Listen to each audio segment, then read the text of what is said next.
اللہ نے اس امت کو عذاب دینا ہوتا تو اس کو رمضان کا مہینہ عطا نہ کرتے ہیں. رمضان کا مہینہ جو اللہ نے دیا اس کا مطلب ہی یہ ہے کہ اللہ اس امت کو بخشنا چاہتے ہیں. اور اللہ تعالیٰ کتنا بخشنا چاہتے ہیں؟ اللہ اکبر، ہماری امیدوں سے بھی زیادہ. میں کئی دفعہ بتا چکا ہوں کہ ہمارے ایک ساتھی تھے، تاجر تھے، بہت اچھی تجارت تھی، بیرون ملک کی بات ہے. وہ بیچارے بڑے ہی فارغ البال تھے، یعنی گنجے تھے، آپ سمجھے. ایک دن میں نے انہیں دیکھا تو ایک لٹ بالوں کی نا بڑی خوبصورت انہوں نے یوں لگوائی ہوئی، تو میں بڑا حیران ہوا. میں نے کہا بھئی آپ تو فارغ البال تھے، یہ بال کہاں سے آ گئے؟ کہنے لگے جی ٹرانسپلانٹ کروائے ہیں. میں نے کہا خوبصورت تو بہت لگ رہے ہیں، لیکن جب ٹرانسپلانٹ کروانے ہی تھے تو پھر زیادہ کروا لیتے. کہنے لگے حضرت ایک بال ٹرانسپلانٹ کروانے کا $1 انہوں نے لیا ہے، اور یہ $10,000 دے کر میں نے 10,000 بال لگوائے ہیں. اب 10,000 بال اتنے سے نظر آ رہے تھے، لٹ نظر آ رہی تھی. تو میں نے انہیں کہا کہ اگر یہ بال 10,000 ہیں تو پورے سر کے اوپر تو لاکھوں بال ہوں گے. اس نے کہا جی ہاں، کتنے لاکھ تعداد ہوتی ہے سر کے بالوں کی. تو بھائی اگر سر کے بال کئی لاکھ ہیں، آپ بتائیے ایک بکری کے جسم پر کتنے بال ہوں گے؟ بات تو کروڑوں میں پہنچ گئی نا. اب اگر ایک بکری کے جسم پر کروڑوں بال ہوتے ہیں تو مدینہ منورہ میں ایک قبیلہ تھا، بنو کلب اس کا نام تھا. وہ لوگ بکریاں پالنے میں بڑے مشہور تھے. ہر گھر والے کے پاس 500 بکریاں، 1000 بکریاں، 700 بکریاں. کتابوں میں لکھا ہے کہ جب پورے قبیلے کے لوگ اپنی بکریاں نکالتے تھے تو 2 پہاڑوں کے درمیان کی پوری وادی جانوروں سے بھر جاتی تھی. اتنے جانور تھے. اگر 2 پہاڑوں کے درمیان کی وادی جانوروں سے بھر جاتی تھی، ان جانوروں کے بال کتنے ہوں گے آپ اندازہ لگائیں، جبکہ ایک بکری کے بال کروڑوں میں ہوتے ہیں. تو نبی علیہ السلام نے بنو کلب قبیلے کا نام لے کر فرمایا کہ رمضان مبارک کی ہر رات میں اللہ تعالیٰ بنو کلب قبیلے کی بکریوں کے بالوں کے برابر جہنمی جہنم سے بری فرما دیتے ہیں. جب ایک رات میں اتنے جہنمی جہنم سے بری ہوتے ہیں تو اب آپ بتائیے مغفرت لینی کتنی آسان ہے. بس اللہ سے دعا مانگنے کی ضرورت ہے اور فریاد کرنے کی ضرورت ہے، اور یہ پھر ہر رات میں مغفرت بڑھتی چلی جاتی ہے. اور اس میں ایک مزے کی بات یہ ہے کہ پہلی رمضان سے لے کے 29 رمضان تک جتنے کل بندے جہنم سے بری ہوتے ہیں، اربوں خربوں کی تعداد میں، رمضان مبارک کی آخری رات میں اللہ اتنے بندے اور جہنم سے بری فرما دیتے ہیں. اللہ اکبر کبیرہ. اب آپ سوچئے کہ رمضان مبارک میں اللہ سے گناہوں کی بخشش مانگنا کتنا آسان کام ہے.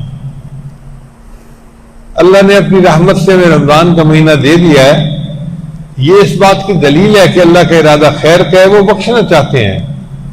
بس ہم اپنے گناہوں پہ شرمندہ ہوں، اللہ سے معافی مانگیں اور اللہ کو منائیں. اور مغفرت کی راتیں ہیں، ہر رات میں بخشش ہوتی ہے. 2 رکعت نفل پڑھ کے اللہ سے بخشش مانگنے کی ضرورت ہے. پوری زندگی کے گناہوں پہ اللہ تعالیٰ قلم پھیر دیں گے. بلکہ اگر ہم زیادہ خلوص سے دعا مانگیں گے اللہ گناہوں کو نیکیوں میں تبدیل فرما دیں گے. تو رمضان مبارک کے گویا 3 اشرے ہوئے. پہلا اشرہ رحمت کا، دوسرا اشرہ مغفرت کا، اور تیسرا اشرہ جہنم سے آزادی کا اشرہ. علماء نے لکھا ہے کہ روزے کے بھی 3 درجے ہوتے ہیں. پہلا درجہ ہوتا ہے عوام الناس کا روزہ. عوام الناس کا روزہ تو یہ ہے کہ روزے کی حالت میں کھانے پینے سے اور میاں بیوی والے کام سے انسان بچے تو وہ روزہ دار کہلاتا ہے. سحری سے لے کے افطاری تک کے وقت میں یہ 3 چیزیں نہیں کرنی ہوتی، نہ کھانا ہوتا ہے، نہ پینا ہوتا ہے، نہ بھی امی ابی والا تعلق جائز ہوتا ہے۔ ایک ہوتا ہے خواص کا روزہ، وہ صرف کھانے پینے کی حد تک نہیں ہوتا، اس سے ایک قدم آگے ہوتا ہے۔ وہ اپنی آنکھ کو بھی گناہ سے بچاتے ہیں، زبان کو بھی گناہ سے بچاتے ہیں، اپنے کان کو بھی گناہ سے بچاتے ہیں، دل دماغ ہر چیز کو گناہ سے بچاتے ہیں۔ یہ خواص کا روزہ ہوتا ہے۔ وہ صرف روٹی پانی سے نہیں بچتے، گناہوں سے بھی بچتے ہیں، تو ان کے روزے کا درجہ اور بھی زیادہ اونچا ہوتا ہے۔ اور ایک درجہ اس سے بھی زیادہ اونچا اخص الاخواص کا روزہ، خاصان خدا کا روزہ۔ اس روزے میں 3 باتیں ہوتی ہیں، ایک تو کھانے پینے سے بچے، دوسرا اپنے جسم کے اعضاء کو گناہوں سے بچائے، اور تیسرا اپنے دل کو غفلت سے بچائے۔ پورے دن میں ایک لمحہ بھی دل کے اوپر غفلت کی کیفیت نہ ہو، ہر وقت دل میں اللہ کی طرف انابت ہو، رجوع ہو۔ یہ روزہ جو ہے یہ خاص الخاص لوگوں کا روزہ ہوتا ہے۔ ہم کوشش یہ کریں کہ یہ جو روزے رکھنے کا تیسرا درجہ ہے نا، سب سے اعلیٰ درجہ، اس درجے کے روزے رکھیں۔ اس کے لیے ہمیں سیل فون کو بھی بائی بائی کہنا پڑے گا، اور کارٹونوں کو اور لطیفوں کو اور کلپس وغیرہ ادھر ادھر کے جو ہوتے ہیں، یا پھر ٹیلی فونوں پہ جو ادھر ادھر باتیں ہوتی ہیں، یہ سب چیزیں چھوڑنی پڑیں گی اگر ہم چاہتے ہیں کہ ہم صحیح کامل درجے کا روزہ رکھیں۔ اللہ کرے کہ ہم اس کامل درجے کے روزے رکھیں جو اللہ کو پسند آ جائیں، اور پھر اس پر اللہ کی طرف سے ہمیں اجرت مل جائے۔ روزے میں 2 خوبصورت باتیں یہ ہیں کہ ایک تو الصیام والقرآن یشفیان، قرآن بھی قیامت کے دن بندے کی شفاعت کرے گا، اور روزہ بھی قیامت کے دن بندے کی شفاعت کرے گا کہ یا اللہ اس بندے کو آپ جہنم سے بچا کے جنت عطا فرما دیجیے۔ اور دوسری خوبصورت بات یہ ہے کہ روزے کا اجر اللہ دیتے ہیں۔ اللہ نے فرمایا الصوم لی وانا اجزی بہ، حدیث قدسی ہے، روزہ میرے لیے اور روزے کا بدلہ بھی میرے ذمہ ہے، میں دوں گا۔ چنانچہ ہم جو عمل کرتے ہیں فرشتے اس کا اجر لکھ دیتے ہیں۔ جب روزہ رکھتے ہیں تو فرشتے اجر نہیں لکھتے، صرف اتنا لکھتے ہیں اس بندے نے روزہ رکھا، روزہ رکھا، روزہ رکھا۔ اب قیامت کے دن حساب کتاب ہوگا، اور بندے کے اعمال نیکی اور برائیوں کے دیکھے جائیں گے۔ فرض کرو کہ ایک بندے کے پاس 1,00,000 نیکیاں کم ہیں، گناہ زیادہ ہیں، مگر اس کے نام اعمال میں کچھ روزے بھی موجود ہیں۔ اب روزے کا اجر اس کو ملنا ہے، تو اب آپ بتائیے کیا یہ ممکن ہے کہ اللہ تعالیٰ کہیں کہ نہیں بس روزے کا اجر تو میں اس کو 500 نیکیاں دوں گا، اب باقی نیکیاں نہیں ہیں تو میں نہیں جانتا، جائے جہنم میں۔ اللہ تعالیٰ تو بڑے کریم ہیں، بڑے رحیم ہیں، سخی ہیں، سخیوں کے بھی پروردگار ہیں۔ علماء نے لکھا ہے کہ جتنا مرضی گناہوں کے انبار اس بندے کے پاس ہوں گے، جب اللہ تعالیٰ کی باری آئے گی نا اجر دینے کی، اللہ فرمائیں گے اچھا میرے اجر دینے پر اگر یہ بندہ جنت میں جا سکتا ہے تو میں اتنا اجر دیتا ہوں کہ سب گناہ کم ہو گئے اور یہ بندہ جنت جانے کے قابل ہو گیا۔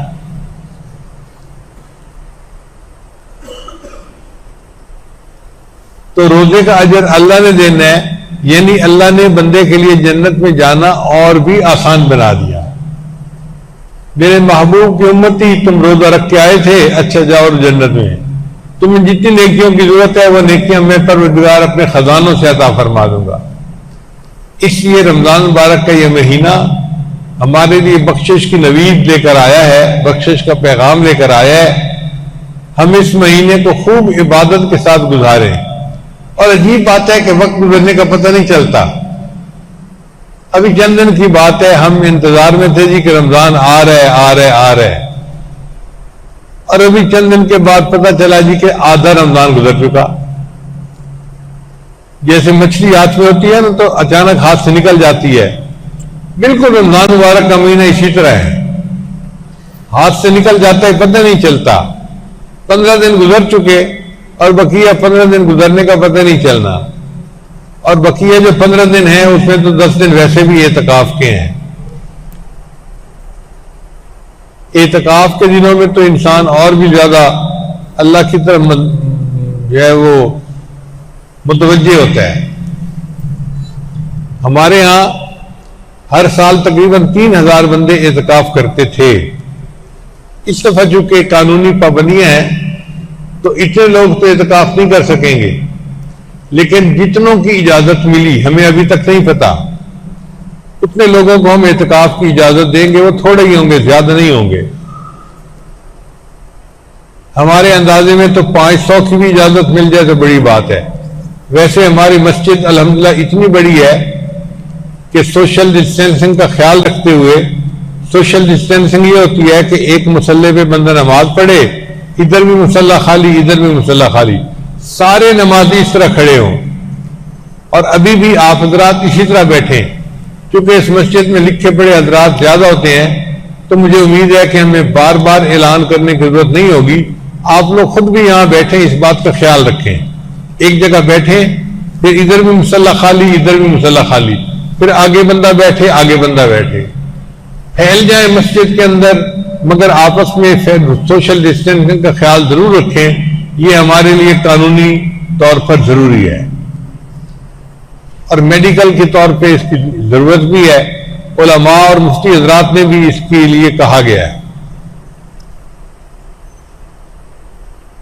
تو اللہ نے جتنے بندوں کو چاہا انشاءاللہ اتنے بندے تراویح بھی پڑھ رہے ہیں، اعتکاف بھی کریں گے اور عبادت کریں گے۔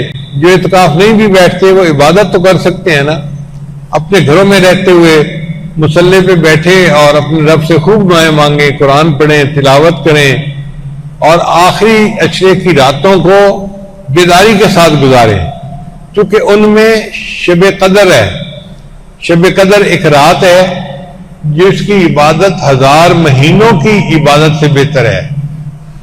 1000 مہینوں کا حساب لگایا جائے نا تو 80 سال عمر بنتی ہے، اور ایک بندے کی ایوریج عمر تو 80 سال سے بھی کم ہوتی ہے۔ آپ یوں سمجھیں اس ایک رات کی عبادت پوری زندگی کی عبادت سے زیادہ بہتر ہے۔ اب ایسی قیمتی رات آ رہی ہے، ہم اس کو تلاش کریں اور اپنے رب سے دعائیں مانگیں کہ اللہ تعالیٰ اپنی رحمت کے ساتھ ہماری پریشانیوں کو ختم کرے، بیماریوں کو ختم کرے۔ ہمارا ملک بحرانوں کا شکار ہے، ان بحرانوں کو ختم کریں، ہمارے حکام کو وقت مناسب اچھے فیصلے کرنے کی توفیق عطا فرمائے، اور اللہ تعالیٰ یہ جو کرونا وائرس کی مصیبت ہے اس سے ہمیں محفوظ فرمائے۔ کسی شاعر نے کیا اچھی بات کہی ہے، میں مانتا ہوں وبا کے دن ہے، میں مانتا ہوں وبا کے دن ہے، مگر یہ دن بھی خدا کے دن ہے۔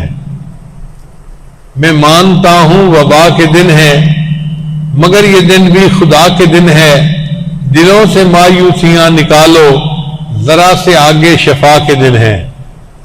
مایوس ہونے کی ضرورت نہیں ہے، تھوڑا انتظار کرنے کی بات ہے، اس کے بعد پھر شفا کے دن شروع ہو جائیں گے۔ میں مانتا ہوں وبا کے دن ہے، مگر یہ دن بھی خدا کے دن ہے۔ دلوں سے مایوسیاں نکالو، ذرا سے آگے شفا کے دن ہے۔ یہ پہلا موقع نہیں زمیں پر، عزیزو یہ تو دعا کے دن ہے۔ یہ پہلا موقع نہیں زمیں پر، وبائیں تو پہلے بھی کئی دفعہ پھوٹی، یہ پہلا موقع نہیں زمیں پر، عزیزو یہ تو وفا کے دن ہے۔ گزر گئی عمر غفلتوں میں، یہی تو رب سے وفا کے دن ہے۔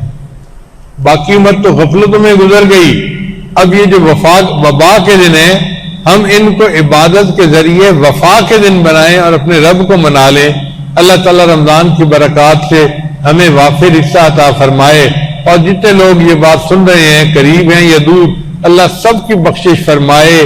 وآخر دعوانا ان الحمد للہ رب العالمین۔